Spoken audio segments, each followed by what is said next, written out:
मन लगाकर सुनिए दोस्तों, एक सवाल है जो आपसे कोई नहीं पूछता, लेकिन आज मैं पूछ रहा हूं। क्या तुम सोचते ही जा रहे हो लेकिन जी नहीं रहे? शायद कुछ पल को आप चुप हो जाएं, क्योंकि ये सवाल बाहर से नहीं, भीतर से उठता है। हम में से ज्यादातर लोग हर दिन, हर पल सोचते रहते हैं। इतना सोचते हैं कि सोच ही हमें जीने नहीं देती। हम खिड़की से बाहर झांकते हैं, लेकिन हवा को महसूस नहीं कर पाते। हम हंसते हैं, लेकिन भीतर से खाली होते हैं। हम दूसरों से मिलते हैं, लेकिन खुद से बहुत दूर होते हैं।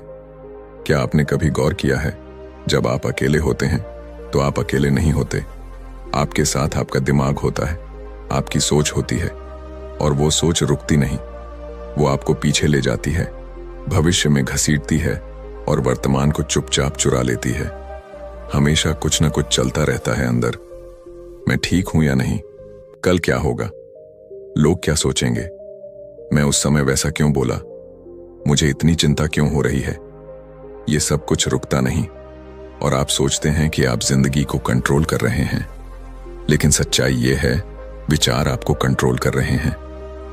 आप अपने मन के नौकर बन चुके हैं, और धीरे धीरे आपकी असली जिंदगी किसी गहरे कोने में छिपती जा रही है। बचपन में ऐसा नहीं था ना? तब हम सोचते नहीं थे, हम बस जीते थे, हंसते थे, खेलते थे, मिट्टी में लौटते थे। बारिश आती थी तो नाचते थे, कोई कुछ कह दे तो रोते थे, और कुछ देर में भूल भी जाते थे। क्यों? क्योंकि तब दिमाग नहीं, दिल चलता था। हम जीवन में थे, विचारों में नहीं। लेकिन अब हम एक मशीन बन चुके हैं, जिसकी आंखें खुली हैं, शरीर चल रहा है, लेकिन अंदर कोई कैद है, विचारों की, चिंता की, कल्पनाओं की। एक आदमी बुद्ध के पास गया, थका हुआ, टूटा हुआ, परेशान। उसने कहा, भगवान, मैं बहुत सोचता हूं, मेरा मन कभी चुप नहीं रहता। कभी अतीत में चला जाता हूं, कभी भविष्य में डर पैदा कर लेता हूं। मैं इतना थक चुका हूं कि अब जीवन बोझ जैसा लगता है। क्या आप मुझे कुछ उपाय बता सकते हैं? बुद्ध मुस्कुराए और बोले, क्या तुमने कभी एक शांत झील देखी है? वो आदमी बोला, हाँ, देखा है।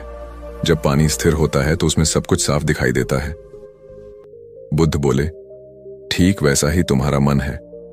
जब तुम सोचते ही जाते हो तो जैसे झील में पत्थर फेंकने से लहरें बनती हैं और सतह गड़बड़ हो जाती है, वैसे ही तुम्हारे मन की लहरें तुम्हें कुछ भी साफ देखने नहीं देती। मन को मत रोको, उसे बस देखो। सोच आ रही है, आने दो, पर उस पर विश्वास मत करो। उसे पकड़ो मत, उसमें खो मत जाओ। तुम सिर्फ गवाह बनो। तब तुम धीरे धीरे उस झील की तरह शांत हो जाओगे, जिसमें तुम्हारा असली चेहरा दिखेगा। दोस्तों, सोच अच्छी चीज है, लेकिन तब तक जब तक वो हमारी गुलाम हो। जैसे ही वो हमारा मालिक बनती है, जीवन में घुटन शुरू हो जाती है। आप दिन भर में क्या करते हैं? काम, खाना, बातें? शायद हां, लेकिन उसके साथ साथ आप दिन भर सोचते भी रहते हैं। काम कर रहे होते हैं, लेकिन मन कुछ और सोच रहा होता है। खाना खा रहे होते हैं, पर दिमाग कल की मीटिंग में होता है। बात कर रहे होते हैं, पर भीतर डर छुपा होता है कि ये इंसान मुझे समझेगा या नहीं। यानी आप कभी भी पूरी तरह से वहां नहीं होते जहां होना चाहिए। और यही है जिंदगी की सबसे बड़ी चोरी। आपका वर्तमान आपसे चुपचाप छीन लिया जाता है, और आप नोटिस तक नहीं करते। एक साधु ने एक बार एक कागज दिया एक युवक को और कहा, इस पर लिखो कि अभी तुम क्या सोच रहे हो। युवक ने लिखा, मुझे डर लग रहा है कि मैं कभी सफल नहीं हो पाऊंगा। मुझे चिंता है कि लोग मुझे जज करेंगे। मुझे अफसोस है कि मैंने जिंदगी में देर कर दी। साधु ने कहा, अब इसे जोर से पढ़ो। युवक पढ़ता गया। फिर साधु ने पूछा, क्या यह सब अभी हो रहा है? युवक चुप हो गया और बोला, नहीं, यह सब तो मैं सिर्फ सोच रहा हूं। तब साधु ने कहा, तो फिर तू दुखी नहीं है, तू बस सोचने की बीमारी में फंसा हुआ है। वो सोच छोड़ दे, तब तू जिंदगी को पकड़ पाएगा। और यही है इस वीडियो की शुरुआत। यही है आपका पहला कदम, अपनी सोच को पहचानना। अब सोचो, अगर आपकी सोच आपको काबू में रखेगी तो आप कैसे जी पाएंगे? आप कैसे अपने रिश्ते को, अपने सपने को, अपने अस्तित्व को महसूस कर पाएंगे? इस वीडियो में हम यही सीखेंगे, कैसे उस सोच से बाहर निकलें, कैसे उस आदत को धीरे धीरे छोड़ें, कैसे बुद्ध की दृष्टि से अपने मन को समझें और कैसे फिर से जीना सीखें, बिना कैद के, बिना जंजाल के। क्योंकि याद रखना दोस्त, जो व्यक्ति सोच में फंसा रहता है वो बाहर की दुनिया में चाहे कितना भी आगे बढ़ जाए, अंदर से हमेशा खाली रहेगा। अब वक्त आ गया है उस खालीपन को भरने का, नए तरीके से जीने का और उस जीवन को पकड़ने का जो तुम्हारा था, तुम्हारा है और तुम्हारा ही रहेगा। बस अब उसे महसूस करना सीखो। और इस पूरी यात्रा की शुरुआत यहीं से होती है। क्या तुम सोचते ही जा रहे हो लेकिन जी नहीं रहे? अगर हां, तो ये वीडियो तुम्हारे लिए है। कभी सोचा है कि हम इतना ज्यादा क्यों सोचते हैं?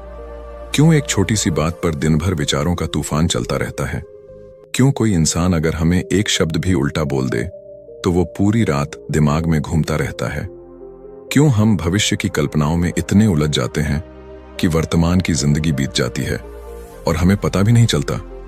ये इसलिए नहीं कि हम बेवकूफ हैं या हमारे पास काम नहीं है, बल्कि इसलिए क्योंकि हमारे भीतर कहीं ना कहीं भय है, डर है, असुरक्षा है, डर असफल होने का, डर कुछ छूट जाने का, डर लोगों के सामने गलत साबित होने का, डर कि अगर हमने कुछ भी गलत कर दिया तो हमारा भविष्य खत्म हो जाएगा। और यही डर धीरे धीरे सोच बन जाता है, फिर सोच आदत बन जाती है और वो आदत धीरे धीरे हमें एक ऐसी कैद में डाल देती है जिसमें ना हम खुलकर सांस ले पाते हैं और ना ही दिल से जिंदगी को जी पाते हैं। बुद्ध कहते थे, जिस पल तुम वर्तमान से कट जाते हो उसी पल तुम विचारों में गिरने लगते हो, और जितना गिरते जाओगे उतना ही तुम्हारा मन तुम्हें अपनी कहानी सुनाएगा। एक ऐसी कहानी जो ना सच्ची है ना जरूरी, लेकिन वो तुम्हें सच लगती है। हम ज्यादा सोचते हैं क्योंकि हमें लगता है कि सोचने से हम सुरक्षित रहेंगे, लेकिन क्या सच में ऐसा होता है? कभी सोचा है आपने कोई इंटरव्यू दिया और उसके बाद 2 दिन तक आप सोचते रहे, पता नहीं मेरा इंटरव्यू अच्छा गया या नहीं, शायद वो सवाल मैंने गलत जवाब दिया, उसने मेरी तरफ देखकर कुछ सोचा तो नहीं होगा। फिर रिजल्ट आता है और आपसे कहा जाता है आपका सिलेक्शन हो गया। अब क्या हुआ?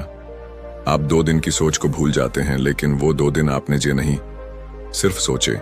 और यही है असली नुकसान। जब आप सोचते रहते हैं तो आप जीते नहीं, आप सिर्फ अपने दिमाग में रहते हैं।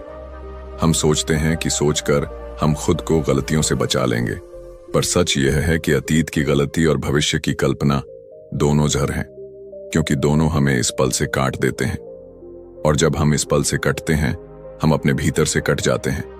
बुद्ध कहते थे, बुद्धि अगर दिल की जगह लेने लगे तो इंसान मशीन बन जाता है, फिर वो लोगों से जुड़ता नहीं, खुद से भी दूर हो जाता है। और जो खुद से दूर हो गया उसके पास सब कुछ हो सकता है लेकिन शांति कभी नहीं। आज का इंसान इतना डरता है अकेले रहने से कि जब भी उसे कुछ पल खुद के साथ मिलते हैं वो तुरंत मोबाइल उठाता है, किसी को कॉल करता है, म्यूजिक चला देता है, कुछ ना कुछ सोचने लगता है। क्यों? क्योंकि अगर वो चुप हो गया तो उसे अपनी ही सोचें सुनाई देंगी। और हम में से कितनों में हिम्मत है कि हम अपनी सोचों का सामना कर सकें? क्योंकि हमारे विचार सिर्फ विचार नहीं हैं, वो हमारा डर है, हमारा पछतावा है, हमारा अधूरापन है।